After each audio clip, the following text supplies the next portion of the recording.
Halo, selamat datang di RO.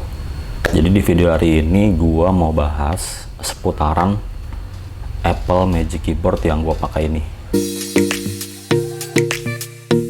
Berawal dari dulu gua pakai Apple Magic Keyboard yang pertama, itu warna putih. Saat ini Apple Magic Keyboard tuh udah update, sekarang itu udah ada varian Space Gray yang gua punya ini. Nah dulu itu Apple Magic Keyboard yang pertama yang gue pakai masih pakai baterai A2 untuk menghidupkannya. Nah kalau yang versi sekarang dia itu udah rechargeable, pakai lightning cable untuk ngecharge-nya. Nah selama gue pakai emang baterainya terbilang awet, karena kan gue pakai itu 12 jam ya buat coding, buat balas-balas pesan gitu ya. Nah itu kurang lebih itu sekitar 1,5 bulan lah baru habis. Terus habis itu baru gua cas lagi. Untuk koneksinya juga mudah, dia udah pakai Bluetooth, jadi dia bisa sangat mudah sih terkoneksi sama MacBook kalian, Mac Mini, misalnya Mac Pro, atau ke iMac kalian. Nah kebetulan emang gua saat ngelihat yang versi Space Gray ini, saat gua lihat iMac Pro tuh yang warnanya Space Gray juga hitam gitu, itu kan harganya kan si iMac Pro itu kalau nggak salah sekitar 90-an juta ya. Gua nggak bisa beli itu ya karena mahal juga kan, 90 juta. Ya udah akhirnya gue beli si keyboardnya aja dulu sama mouse-nya. Keyboardnya berbahan aluminium, terus bentuknya juga low profile. Nah karena dia aluminium, jadi kalau kebentur-bentur sedikit pasti bakal cepet lecet. Nah kayak yang punya gue ini, karena si posisinya kan begini ya, posisinya kan ini keyboard, terus ini mouse gue nih. Nah kadang-kadang karena dia jaraknya terlalu dekat begini, bagian sini suka kebentur-bentur. Di sini banyak banget lecet. Kalau gue pegang gini udah kayak ada gerigi-geriginya sini.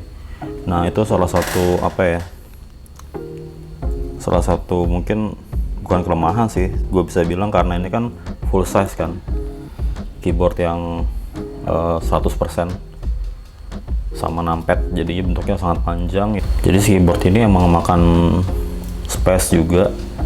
Nah kadang gue juga nggak natural juga sih, kadang-kadang posisi gue ngetik kayak gini, miring begini, agak miring ke atas gitu. Teknologi keyboard ini menggunakan mekanisme scissors atau gunting. Teknologi ini memang banyak dipakai di Apple device seperti MacBook Air, di MacBook Pro itu pakai mekanisme gunting ini. Pengalaman kita mengetik juga jadi lebih nyaman, responsif, terus key travelnya juga lebih enak.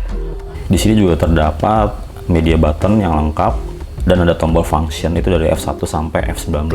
Gue juga nggak tahu mau pakai buat apa sampai F19, karena setahunan ini gue pakai, gue juga belum pernah pakai juga tuh F1 sampai F19 itu. Namanya produk Apple ya, jadi si keyboard ini lumayan mahal harganya. Kalau gue bisa bilang dia itu kalau di e-commerce itu harganya 2,5 juta kurang lebih. Nah kalau di iBox itu harganya hampir 3 juta. Nah harganya kan wah banget kan, terus ya fiturnya gue bisa bilang kayak gitu, nggak ada backlit gitu, terus dia juga nggak bisa connect ke multiple device. Nah salah satu contohnya nih, kalau misalnya kalian punya budget 2,5 atau sampai 3 juta, kalian itu bisa beli keyboard Logitech MX Key misalnya.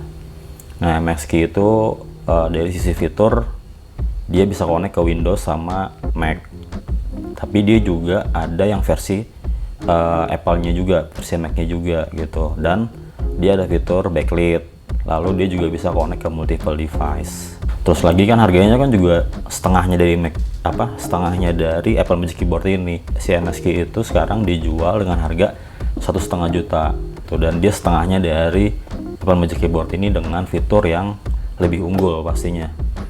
Nah terus ada lagi SteelSeries Apex Pro, itu mechanical keyboard, lebih mantap ya karena itu kan keyboard gaming.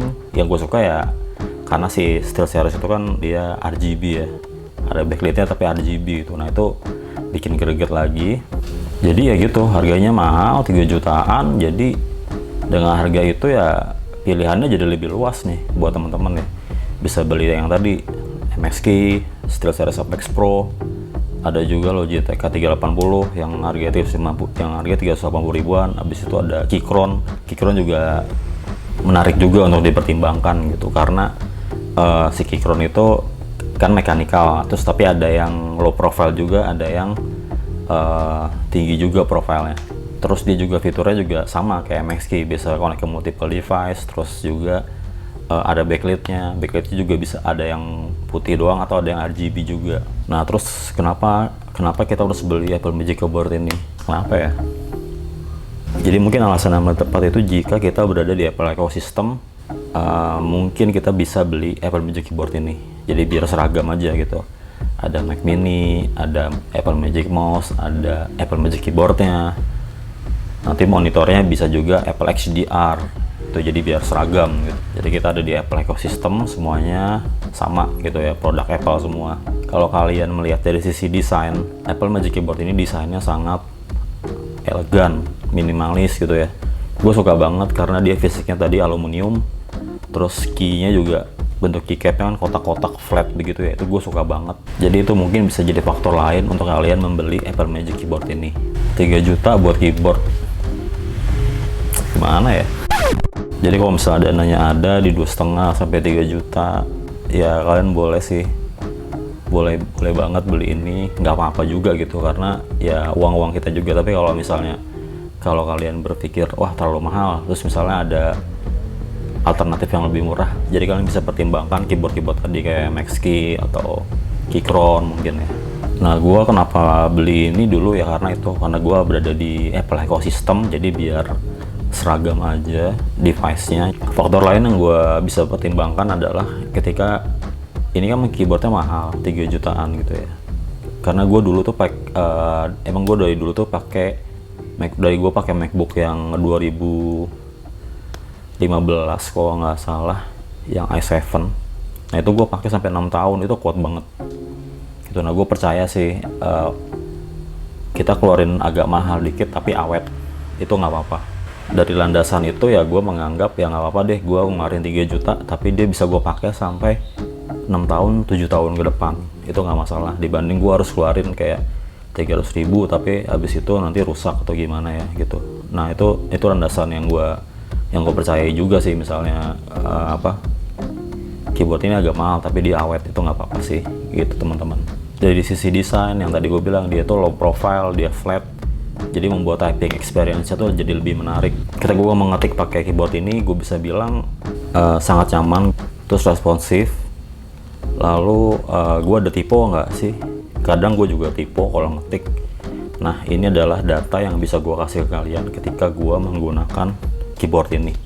Jadi ini adalah sampel 2 data yang bisa gue kasih ke kalian dengan kecepatan mengetik gue yang normal ya, dengan WPM antara 50 sampai 70. Dengan kecepatan normal ini gue bisa dapat akurasi sekitar 90% rata-rata.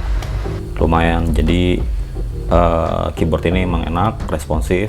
Jadi paling itu teman-teman pengalaman yang bisa gue ceritain selama gue pakai Apple Magic Keyboard ini gitu teman-teman. Jadi kalau dananya ada ya boleh dibeli, tapi kalau misalnya dananya ngepas, kita harus lebih bijak lagi sih untuk membeli barang yang lumayan mahal dengan fungsi yang sama gitu teman-teman. Nah kalau misalnya kalian ada pertanyaan, boleh di komen, boleh di like juga kalau video ini bermanfaat buat kalian, lalu boleh subscribe juga channelnya. Terima kasih ya buat yang udah mampir. Kita tos dulu ya.